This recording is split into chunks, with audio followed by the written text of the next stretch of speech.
Retinoblastoma is the most common intraocular tumor in children.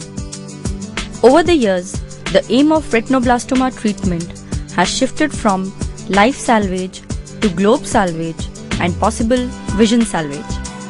Newer modalities like chemotherapy, cryotherapy, laser photocoagulation, and radiation therapy are critical in achieving this goal. However, these modalities may result in long-term adverse effects. Cataract formation is one such complication of retinoblastoma treatment which is almost always seen following treatment with external beam radiotherapy. The germinal lens epithelial cells situated just anterior to the lens equator are extremely susceptible to ionizing radiations owing to their high mitotic rate. Damage to these cells can lead to cataract formation. This cataract further reduces vision in these children. It obscures adequate visualization of the tumor during monitoring of treatment or detection of recurrences.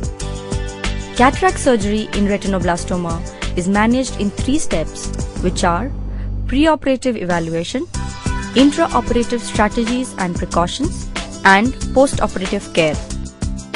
Careful evaluation of the child should be done either at the slit lamp or under the surgical microscope after inducing general anesthesia.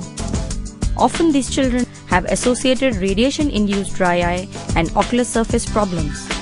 It is prudent to treat these ocular surface conditions with ocular lubricants. The fellow eye may be anophthalmic, in which case meticulous cleaning of the socket is done periodically and also prior to the cataract surgery. A period of at least 12 months of tumor regression is desirable to minimize the chances of recurrences following surgery. The preferred route of entry for cataract surgery in a case of retinoblastoma is a clear corneal incision.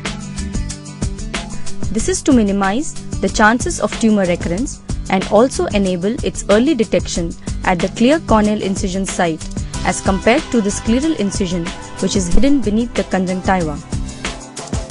Using an MVR 20 gauge blade, 2 side port incisions are made. Then the anterior chamber is filled with viscoelastic material.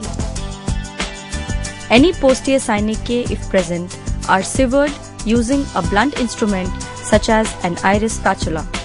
To perform the anterior capsulorhexis, an initial nick is given with a bent cystitome. Thereafter, a pediatric rhexis forceps is used to grasp the capsule at the tone edge and to slowly enlarge the opening by means of a centripetal pulling force. Each time it slips away, the capsule has to be re-grasped at the leading edge to prevent its extension into the periphery.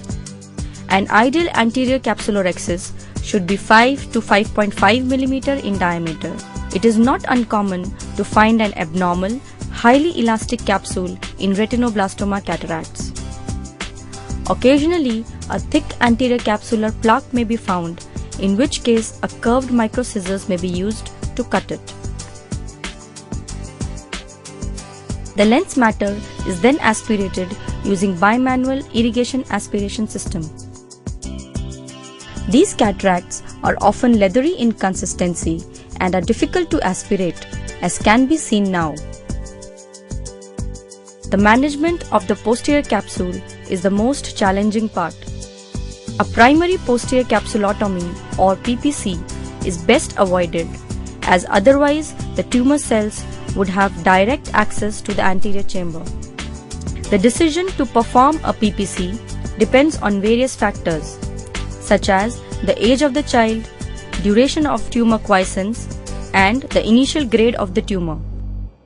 Performing a PPC becomes necessary if a posterior capsular plaque is present that is causing sufficient media opacity. Before proceeding to posterior capsulotomy, it is always worthwhile to try to separate this plaque from the posterior capsule, preferably using a Sinskey hook or in its stead a cystitome. Once a plane is found, the entire plaque peels away easily, leaving a clear intact capsule. In this patient, note the large tumor mass located inferotemporally and showing cottage cheese type of regression. In cases where a primary posterior capsulotomy is inevitable, it can be done either manually or by using an automated vitrector. Remember, it is important to obtain undiluted vitreous samples for cytological evaluation. The intraocular lens of choice is a square-edged, large optical diameter lens of hydrophobic acrylic material. The larger optical diameter is necessary considering the possibility of future laser treatments. At the end of the surgery, the incision is sealed using 10-0 nylon sutures. Subconjunctival injection of antibiotic and steroid is given, while carefully avoiding the areas of scarring which may be due to prior periocular carboplatin injection in some patients. Hourly topical steroids, thrice daily atropine, 4 times a day antibiotic and lubricant eye drop is a preferred immediate postoperative regimen. The patients are followed up after a week, at 6 weeks and every 3 months thereafter. These children are rehabilitated with eyeglasses as early as possible.